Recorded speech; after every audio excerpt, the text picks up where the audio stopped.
Everyone is telling us what to do and how to do it and what to be. And so we kind of lose out on who we are and who our internal purpose or meaning on this world is about. And so we start to want to fit in.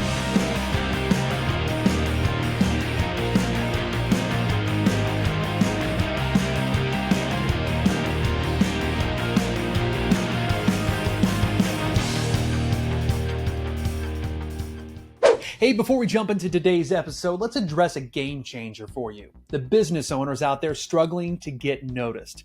You might be missing out on one of the most powerful tools in today's digital world. I'm talking about video content. Now, I know the thought might make you nervous. You're worried about what people might think, right? But imagine reaching those who need your services most, transforming their lives with what you have to offer. My friend, all you really need is a smartphone and the courage to share your message. And to help you break through the barriers, I've crafted the perfect starter kit just for you. It's my camera confidence checklist. But I didn't stop there. I've also created a step-by-step mini course that will not only boost your confidence, but will teach you how to create genuine connections with your audience. And here's the kicker. I'm giving you an exclusive video series on mastering your phone's camera. Learn to shoot, edit, and sound like a pro, and it's all for you for free. So my question, are you ready to stand out and attract more clients? All you simply have to do is click the link down below or go to zachpitts.com/checklist. Embrace the spotlight because confidence comes from competence. So let's make this your breakthrough moment. Now let's dive into this week's episode. All right, my friend, welcome to the very first episode. I'm not sure if I'm calling it the Zach Pitts Show or not, or if we come up with something more clever. I'm still working on it. We're still working on it. This is a work in progress, but hey, we all are. But I am beyond excited to have my very first guest for this show, John Michael Lander. Thank you so much. I'm so grateful that you're here for this inaugural episode. Wow. Whatever we're going to call it. I am just so honored. This is pretty cool. Yes. Chipping away at it. So yeah, we connected. It's been a minute, but today is actually the first time we met in person. Yeah. I started hosting these master classes, how to be more comfortable and confident on camera. And you attended that because it was something that you needed some help with for a project that is really near and dear to your hearts. Let's touch on that. But of course, I want to talk a little bit more about your backstory, how you got involved into that organization that ultimately led you to that master class. So great. Yeah, I'm working on it. I just have been certified as a coach and trainer with the Self-Talk Institute, which is a way to help people, especially survivors, change the way they're thinking so that they could change their lives.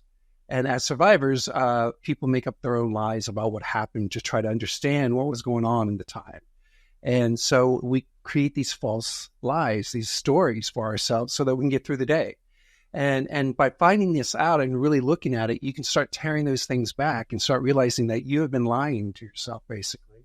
And your true self is still waiting to come through. So the Self-Talk Institute, what led you to that point? And you mentioned survivors, and I know that this is something that you've really been on a mission over the last couple of years since we've known each other and we've had those discussions.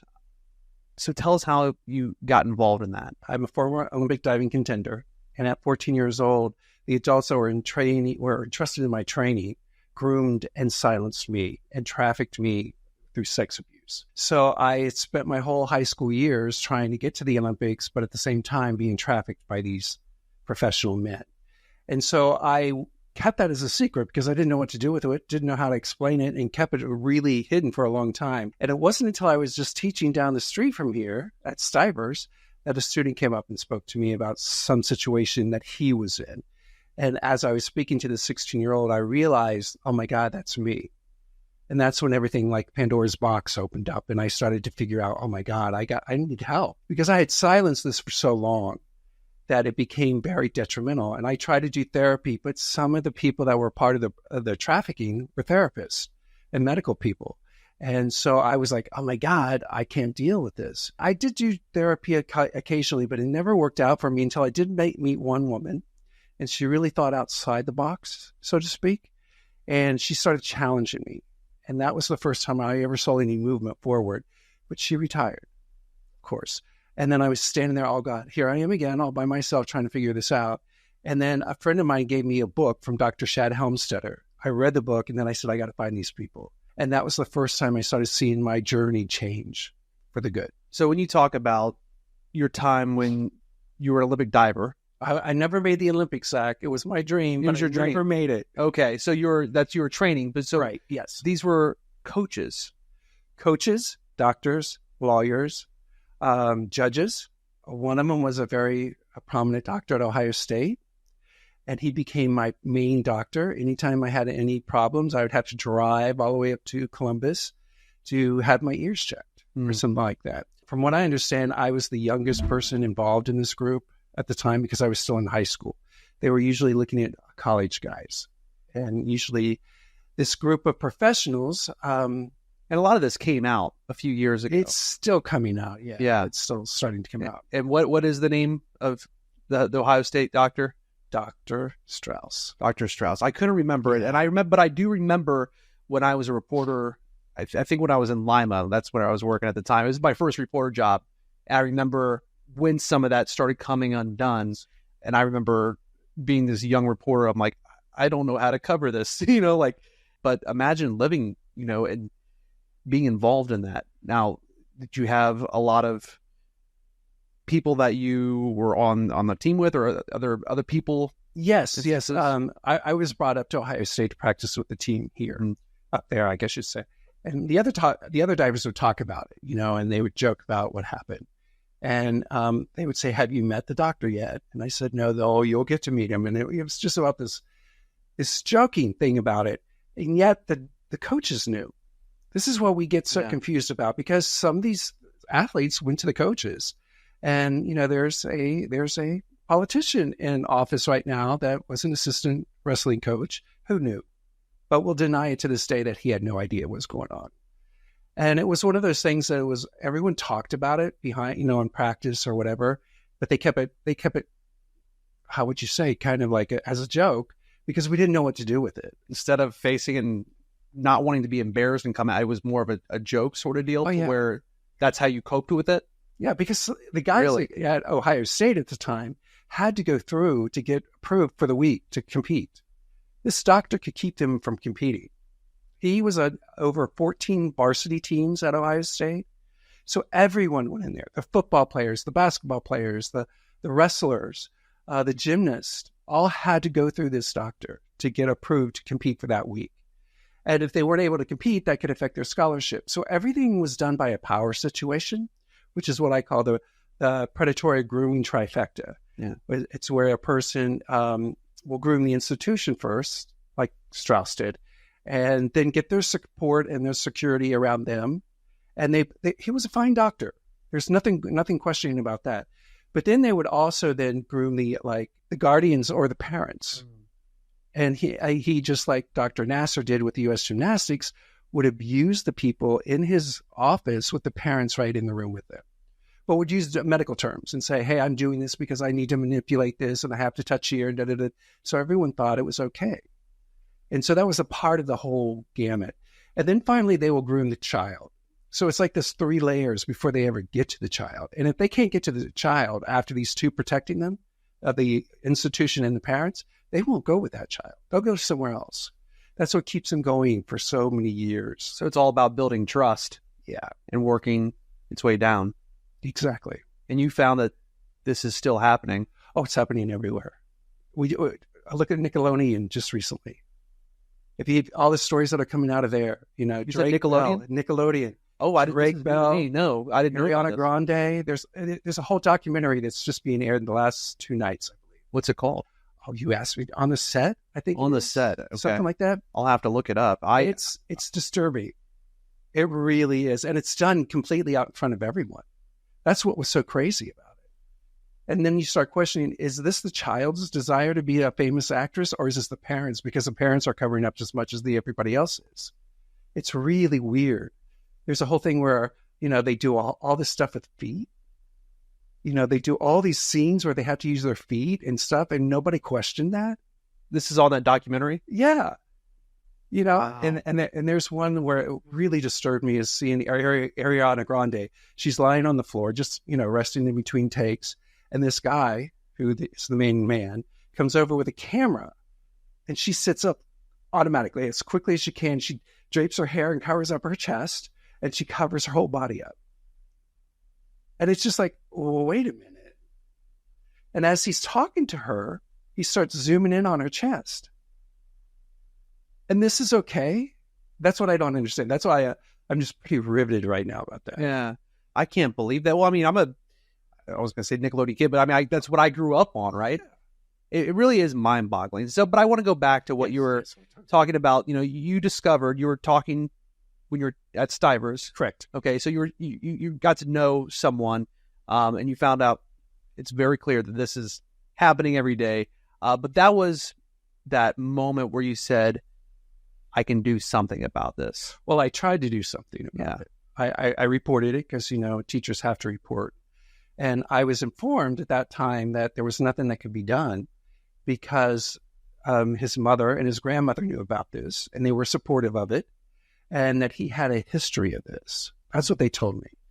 And I was kind of like, okay, I can't deal with this. This is too much. This kid is actually asking me to help him, and I do. And you guys are saying there is no hope or help for him. And I think that was a really hard thing for me. And then there was another incident not too long after that where a young girl came and told me a story about what happened with one of the other teachers. And I was told it was just her word against his.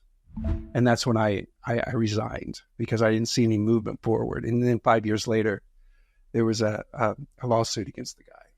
And so what does this all lead to? And this is where we're going to try to go back to the self-talk. Self-talk. All right. Okay. But there's this amount of, I can imagine, shame and guilt that you lived with for a long time, not knowing what to do with your experience. And a lot of these young people are in that same boat. Yes, I agree with you. And I think what we're having to deal with now, too, is even to add on top of that, the online issues, the online sextortions and that kind of stuff. And that's why I created the predatory internet grooming, or PIG, to help parents and children understand this epidemic that's happening.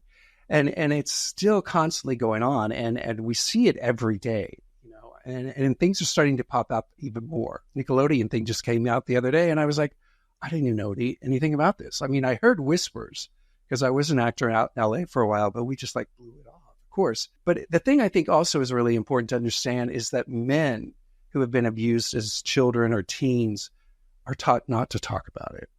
You know, the whole theory of, you know, you can't rape a boy and all that stuff. And then there was the whole thing about if you're a man enough, you would fight back. This would never happen. You must have wanted it. So all these things are going through your head.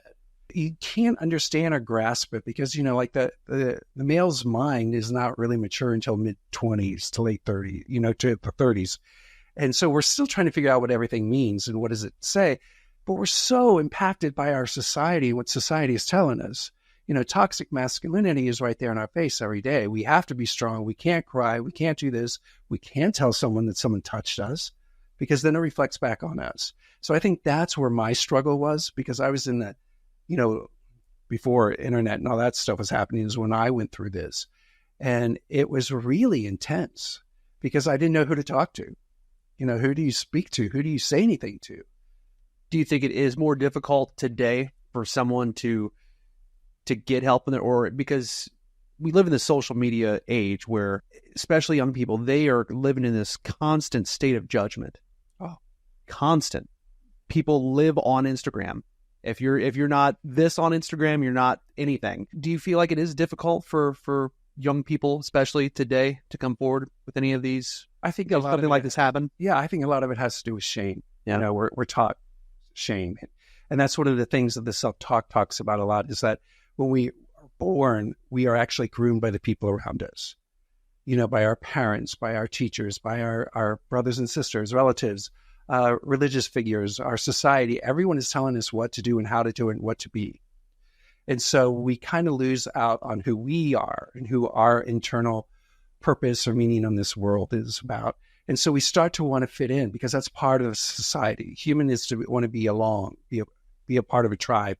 And I think what we're seeing today with the internet and everything is that exactly thing. We want to be a part of something. We want to fit in, and everything's done online, you know. And what's unfortunate is that these young kids are sharing pictures with each other, you know, that could be just like a funny joke. Here's my picture, you know, my boyfriend asked me for this, or here it is. And then that person passes it on to somebody else. And what they don't realize is that all of a sudden they are now could be passing child sex porn. That's what they're calling it. And so our CSAM, which is child sex abuse material, and the child doesn't know that. And what's even problem on top of that is then the parents become involved because they own the device that was passed on, and they could be charged for possession. No one talks about this. Wow. So, and, we think we're just sharing pictures and stuff, or Snapchat is a really big one because it's supposed to disappear after so many minutes or whatever, short period. But if someone has already copied that picture, passed it on to somebody else, that picture's there forever. And then again, we have to bring in the AI, which is really crazy because a lot of these predators out there are, getting pictures off of a parent's website, a parent's Facebook page, taking the child's picture and then making AI porn out of it. And then contacting that child and saying, look, I got this picture of you doing this, and starting to blackmail them. And what we've seen really, really prevalent right now is that males, 17, about 12 to 17 is the area right now where they're being blackmailed within 3 hours. And then they have no way out, and so they commit suicide. This is all, wow.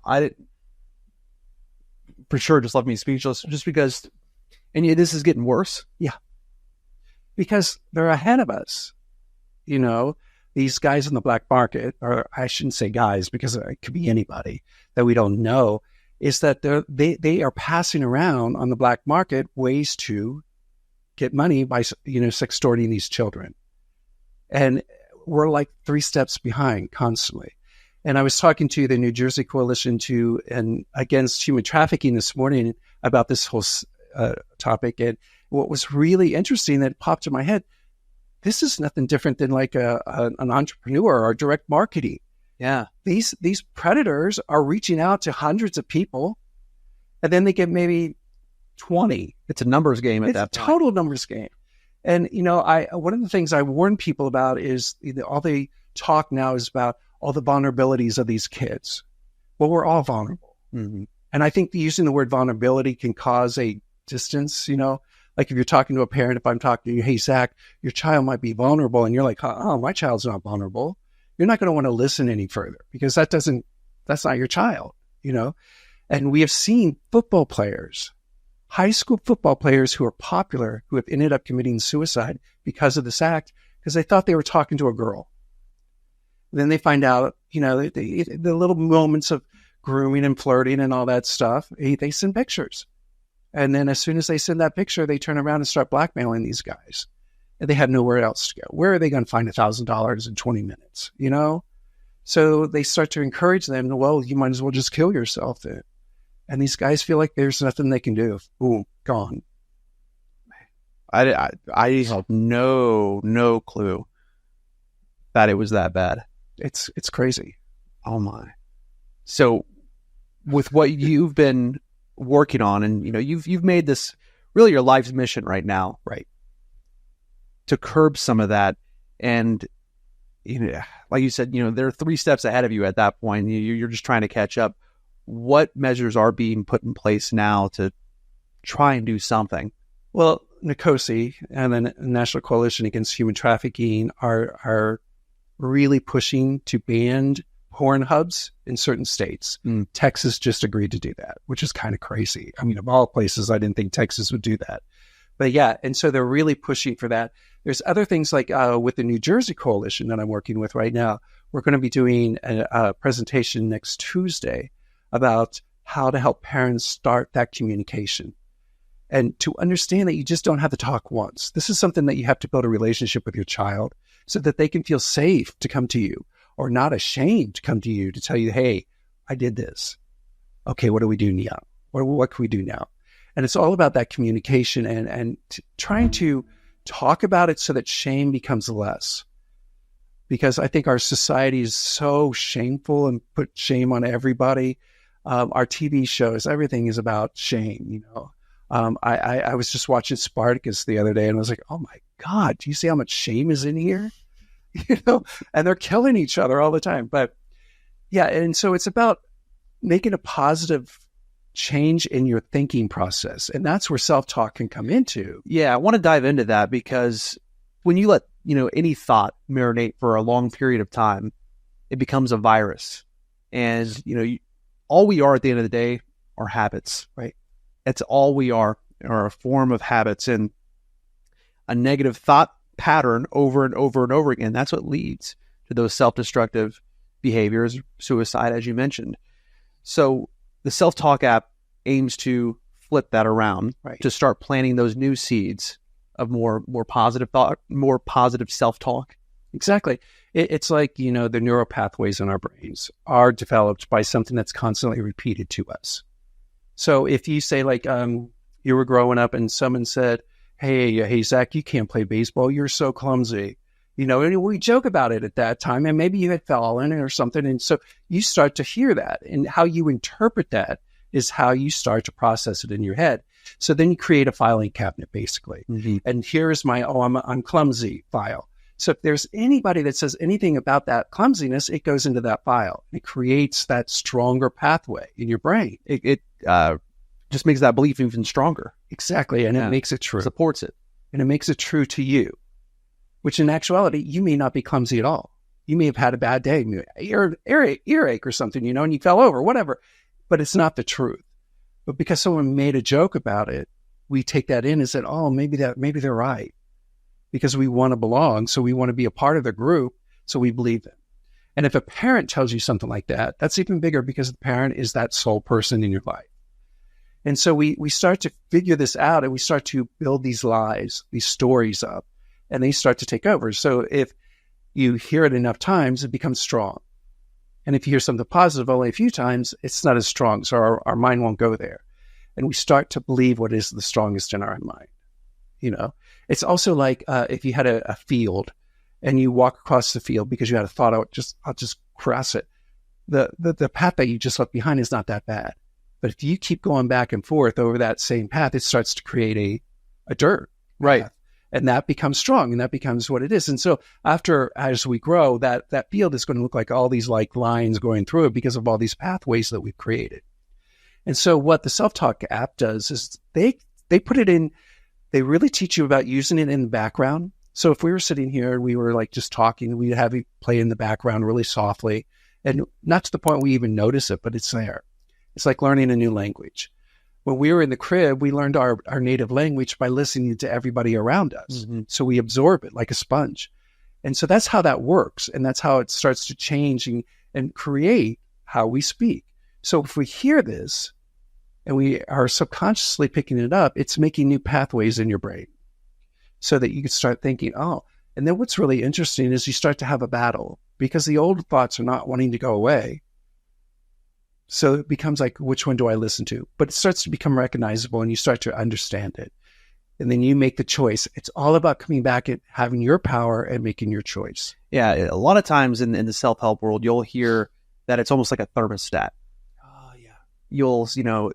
You have been conditioned or programmed through your subconscious, through repeated patterns when you were younger. This is who I am. This is who I am. And you try to deviate from that. It's uncomfortable.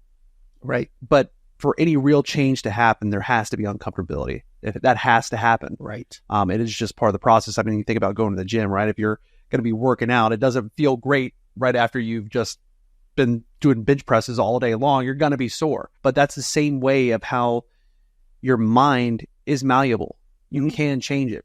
But like you said, I love that analogy, walking in a field and you're creating those paths. I think it was in the, is it The Strangest Secret? Have you ever listened to that before? No. Earl Nightingale. Okay. I went through this phase where I listened to it every single morning when I'd wake up for work around 2:30 in the morning. I would listen to it as I was brushing my teeth and going to work. But anyway, he says something really quick about your mind is, imagine if you were on this tractor and you're just going the same way back and forth, right? Same road. At some point, you can take your hand off the wheel and that tractor will drive itself because you've made the grooves. That's exactly how your mind works. So you talk about if you were picked on as a kid and you just heard that all the time, you're going to take that with you into your adulthood, even if nobody's necessarily doing that, but you will have that self-image of yourself because that is the connection that you made in your mind. It's the same thing it's that interpretation that you created about that is what is actually happening and is being carried on, if that makes sense. Mm-hmm. Because again, if we look back, I'm going to say your dad said that to you and it was a joke. It was just meant to be a joke. And he's never thinking about it again, but you have grabbed onto it and you're holding on to it. And then you start to apply every time you hear anything like that, saying, oh, he must have been right then. So I am this. When in actuality, you weren't. You just, I don't know, had a bad day. Who knows, whatever it was. Hey, I hope you're enjoying the episode so far. We're going to take a quick commercial break. We'll be right back after these messages.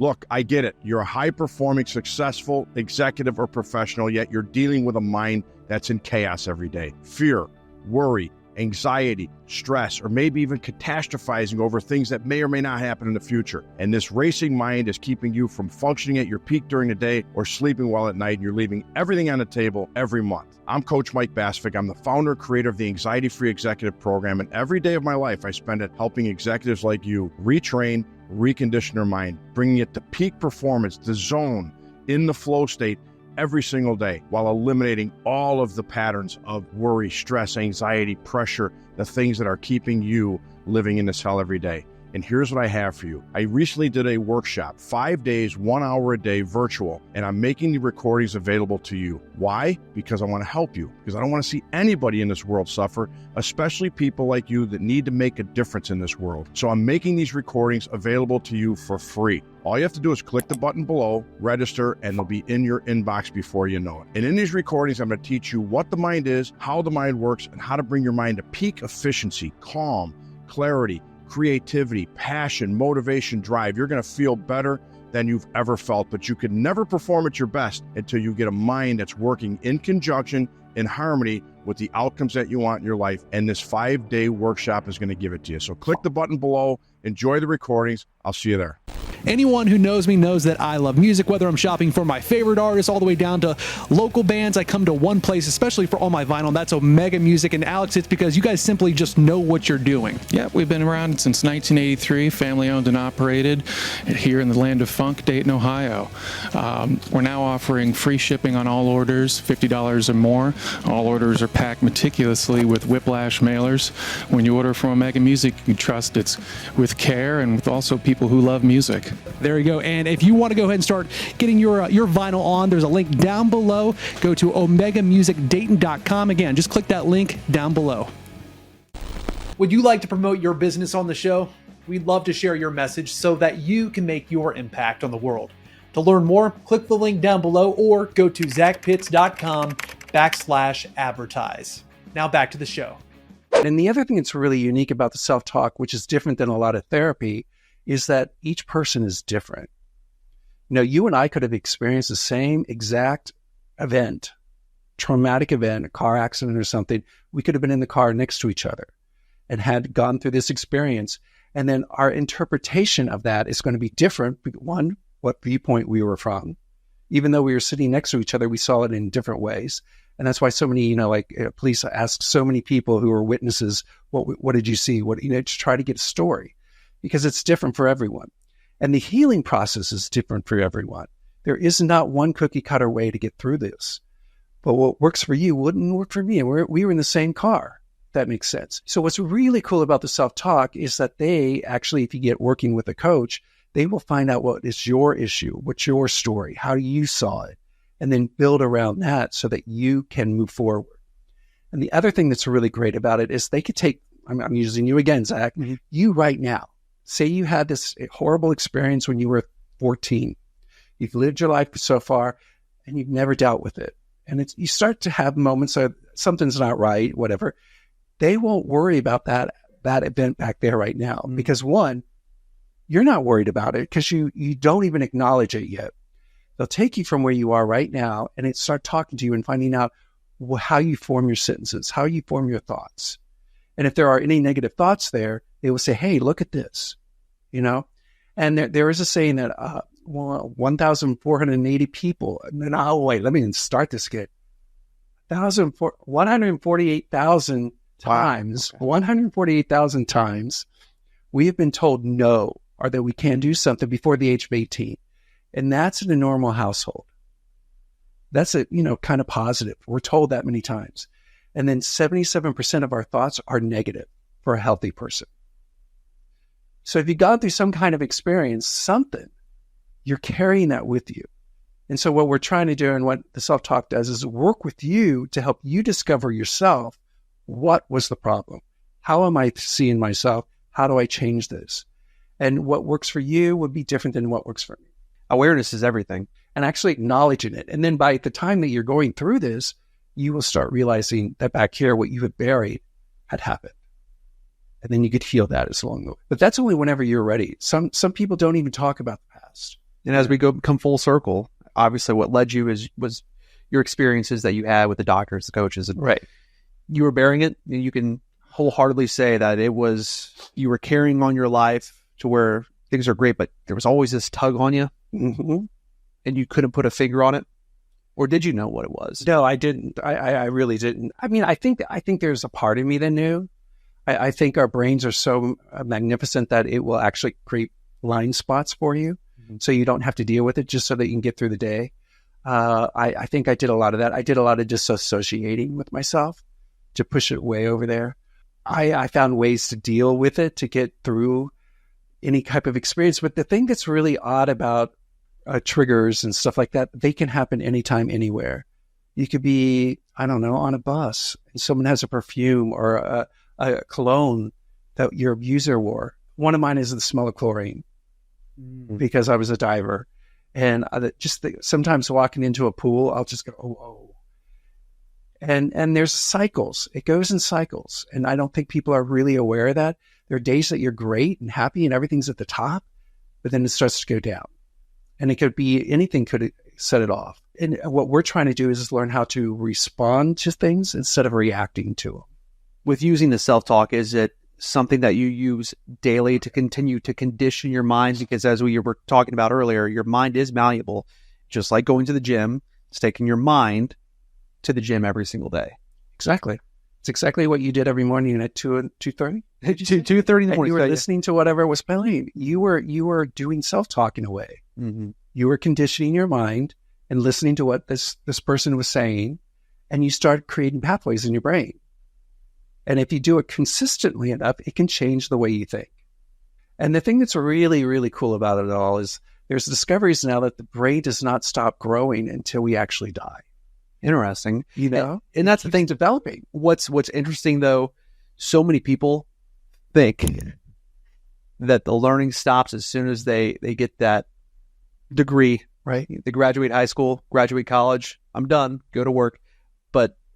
And I'm sure you're the same. I mean, obviously you've made this part of your life's work, your mission, but self-education for me, and I'm sure it is for you, is so important to continue to not only discover the world around you, discover who you are, right, and just constant growth.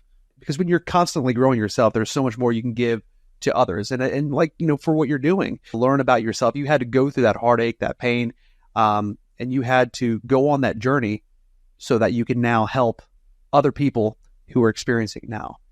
What's really, really cool about self-talk is the journey is never done. You're growing constantly. And if you become a coach and you're working with other people, you are actually growing with them as well, because they're going to reflect back to you things that you may need to see in yourself that you have not seen yet. And it's just this incredible, incredible experience, because I've been working a lot with survivors of sexual abuse because of the fact that we created such lies just to get through the day. Or if it's a constant abuse, like in my case, which went on for 4 years through high school, I had to figure out why they were happening. Why me? Why was I selected? All these things go through my mind. And so I started making up these lies just to get through it. That's where I started struggling, because every time I wasn't me. I didn't know who I was anymore. I didn't know the difference between excitement and anxiety, because every time the car pulled up into our house, I would go into this panic attack and nobody would understand and nobody knew what to say to me. So that's one of those things that keeps happening, and it goes on into your adulthood. And a lot of times with men, we don't even realize that we were abused as children or teenagers because we were told not to. But like you said, it carries with you. You feel it. There's something wrong here. And unfortunately, if we were able to go back and talk to all the men who have committed suicide, we may have found out that most of them had been abused. And I did a whole thing on the sports world, the Super Bowl, the Olympics that are coming up just around the corner are huge targets for trafficking people. And I can remember when I was going through high school that I got to go to the Rose Bowl all the time with one of these professional men who were taking me. And nobody asked questions. It was like, oh, is that your dad or is that your uncle? Isn't that cool? An uncle and his son? No one sees it. But if you bring a young girl in with an older guy, everyone's like, whoa, wait a minute. This doesn't seem right. Why would she be coming to the football game?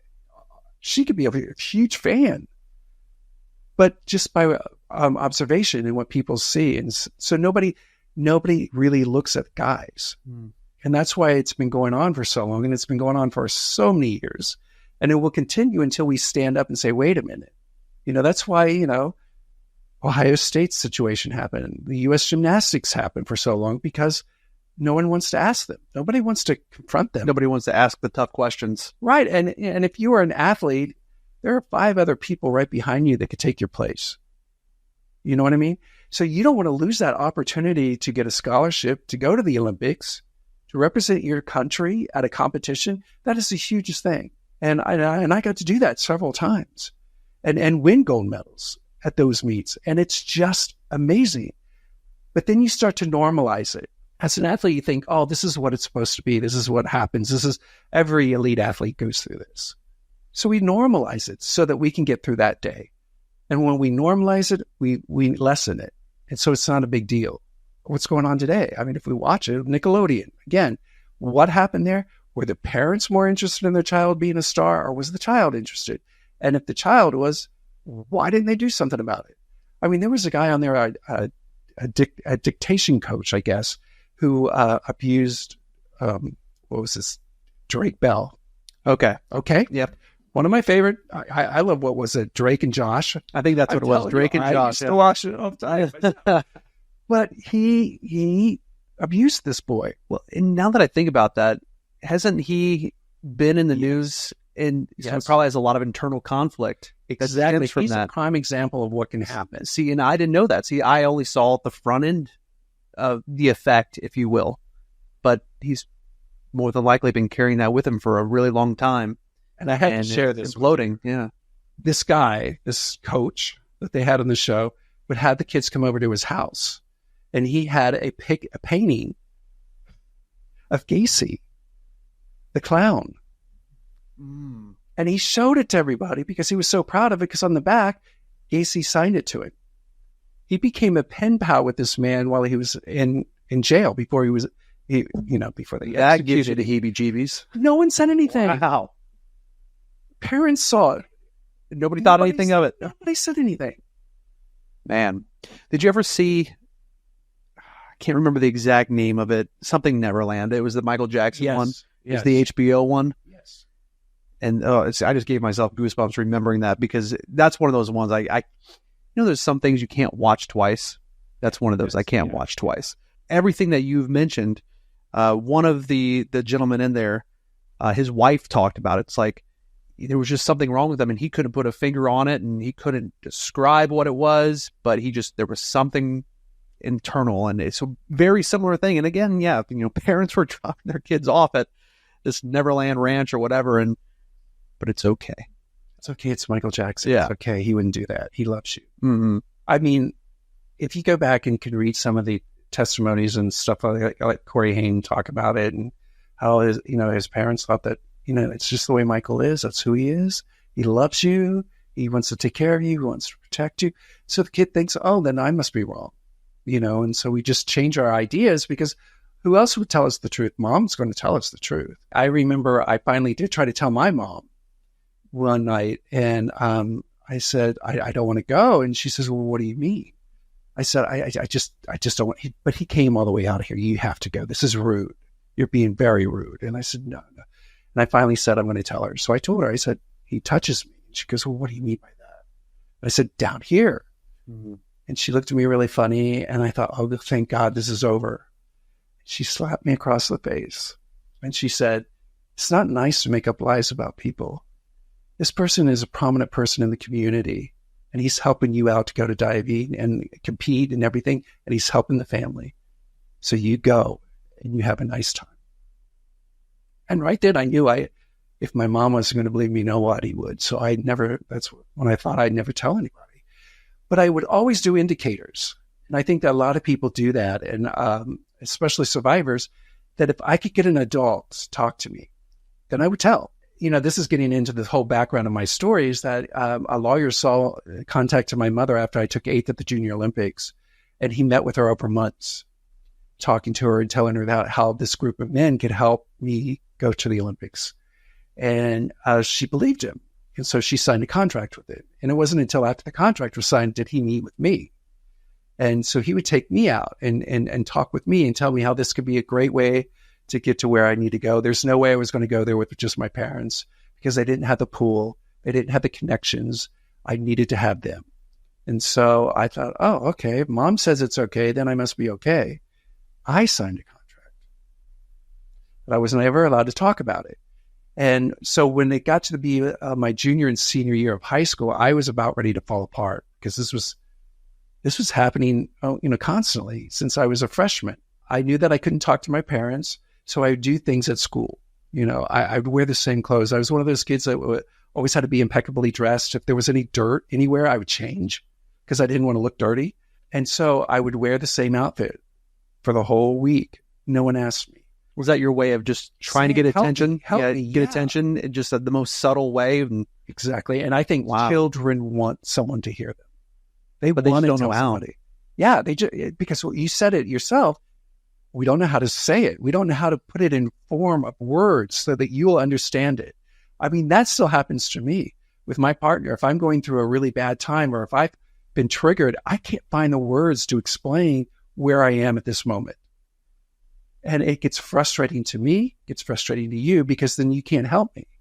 And so that's what happened. And so I would do these things. And I remember the last thing that I tried to do was drop the F-bomb as loud as I could in the hallway, in classrooms, in the locker room, anywhere, because I was also that kid that if I ever cussed, everybody would laugh because it wouldn't make sense, just didn't fit. No one asked me if I was okay. I later on heard that some of the teachers just thought I was under a lot of pressure because I was going to these international meets and I was, I needed to focus and I was just, and I was trying to keep up with my grades and do all this stuff, but they never asked. But I thought in my head, if an adult asked me, I had to respect them. And so that didn't matter about what I signed on the contract because I had to tell tell the adult, I had to answer the questions. But no one did. So I never went to anyone. So we carry that. We carry that with you. And it is something that eats at you. And a lot of times people have chronic illnesses from it because they've been trying to shove it down for so long. A lot of like immune diseases and stuff like that, stomach issues. I was diagnosed with Crohn's for a while. And that's when I decided I got to get help. And I went to the self-talk people and we started working on it. And I just had a test not too long ago and it's gone. Did I really have it? I don't know. But I was diagnosed for it, So I do think we can change our lives so we could change the way we feel and how we look at life. And we can change our health if we want to. It becomes a choice. It's our choice. And I don't think we're using our brains to its capacity. It'd be kind of cool if we can like regenerate something, Mm-hmm.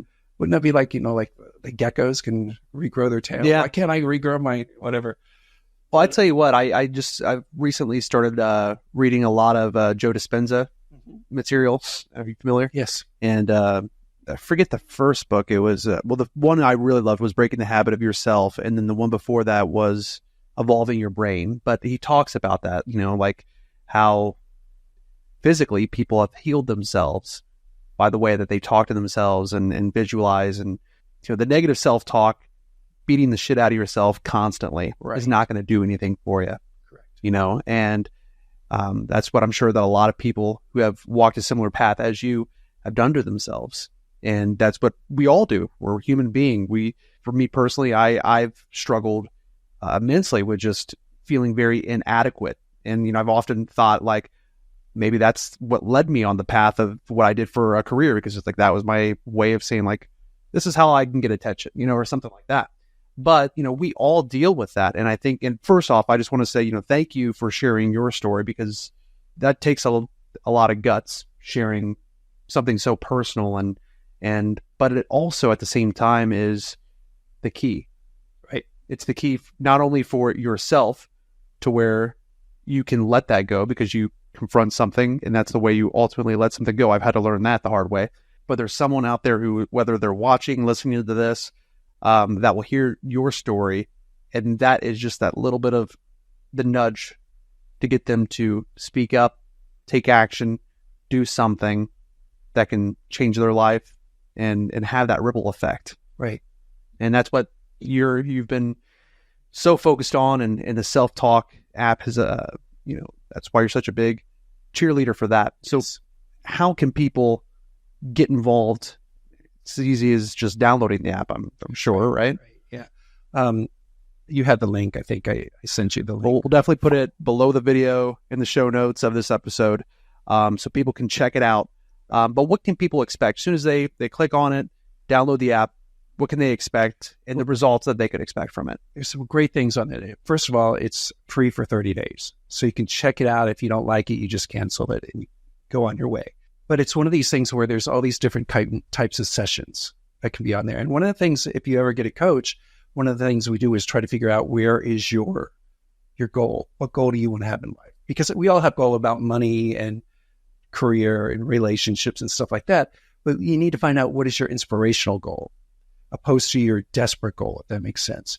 And so by listening to this, it's basically changing your thought patterns, changing the way you think so that you could change your life. They also have Zoom sessions with groups every Tuesdays and Saturdays so that you could go in and be around other people who are going through the same thing, experiencing this change, really trying to change your life.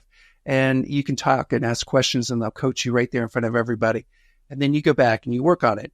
They do encourage you to get a coach for at least 3 months, just so that you could have someone guiding you and helping you hear what you're saying. It's so funny. I want to bring back to you is the fact that as a person who watched you on TV all the time, you came across as always so confident. And so, like I said, I want to be like him. That's always, and then I'm getting to know you and you say these little moments of like these little chinks like, well, that one time you said, well, I flubbed something. Oh, when I accidentally said farted on TV? Yes. I love that. And then the next time you got to that same point and you got, oh my God, am I going to say something wrong again? Yeah. So you started building up your resistance. Not resistance, but that fear. Because we're all addicted to our problems. Yes. We're all addicted to our flaws. And I'll keep this real brief because, obviously, at the end of the day, I want people to check out the self-talk app. But I'll share real quickly, just since you asked, like I was having a conversation with somebody just recently. And I was thinking like, how did I get to where I am? And I thought about it. I was picked on in grade school, like very much so, like, or, I wanted to be one of the cool kids. Right. And so, whether it's like, oh, like the girls didn't like me or, it's like, these guys make fun of me or whatever. So that was very painful. But what I got really good at doing was I got really good at learning how to get you to like me. Right. I got really, really good at that.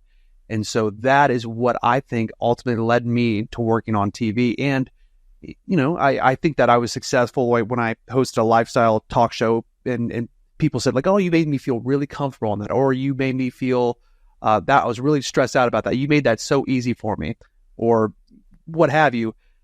But I got really good over the course of my younger years figuring out how to get you to like me. And so the big, my mission with this is, I want to talk to people like you because we all are on the same boat. We all have this level of inadequacy or insecurity. We all walk around where we look great on paper. But, we're human beings. And that's what this is all about, is this experience, So we all have a journey. And if we can have conversations of, how do we get better? How do we make ourselves better and allow the process to unfold? And so that's what this is all about, making those connections. And if somebody is watching or listening to this and they say like, hey, I resonate with John Michael's story, or hey, we have a lot of similarities there. This self-talk app that helped you, maybe it can help me. Yes. And so that's what I want to do. And, with all these different conversations, not everybody's different. So there's going to be a different solution for everybody. Right. but you're not going to know until you're exposed to it. And, the self-talk app could be that key for somebody. Exactly. And I just want to add really quickly is that the self-talk app is also, or the whole philosophy behind it is going within yourself to find the answers. Because the whole belief is that we have all the answers within us if we just look. But we're taught and conditioned to always seek approval outside of ourselves, be part of the tribe. I mean, I think that's one of the biggest things that we all want to be, is part of something.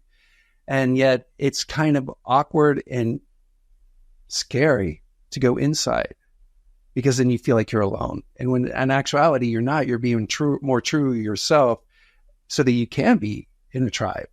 But then you also are regaining your power and your choice. And I think that's a lot of times, I know with survivors, we gave away our power and we gave away our choice. And that's how we live our lives. And if we can get that back just little bits at a time, we can change who we are. There we go. And it starts with taking that first step. John Michael, I can't thank you enough for taking the time to be part of this conversation, the first episode of whatever we're going to call this show. Again, we're going to put the link to the self-talk app below the video, down in the show notes if you're listening on a podcast. Thank you. Hey, thank you so much for watching. I hope you enjoyed this week's episode, and I really hope that you enjoyed the music that was underneath some of the segments in the show. And to be completely honest with you, as I was building things out, I didn't want to go through the whole mess of trying to find a bunch of royalty-free music so I could use it in the show. So I went ahead and I just used the instrumental tracks for my debut album, Midwest Romance, and I want to give you a signed copy of my album for absolutely free. All you have to do is help me cover the shipping and handling. Now, I totally get it. You can listen to the album on Spotify or Apple Music, any other streaming platform. But again, if you get the signed copy of the album, it's also going to come with some free goodies as well that you cannot get anywhere else. Again, a signed copy of my debut album, Midwest Romance. If you just help me cover the shipping, I will go ahead and send it right to you. Once again, thank you so much for watching this week's episode. Hope to see you next week right here on The Zach Pitt Show.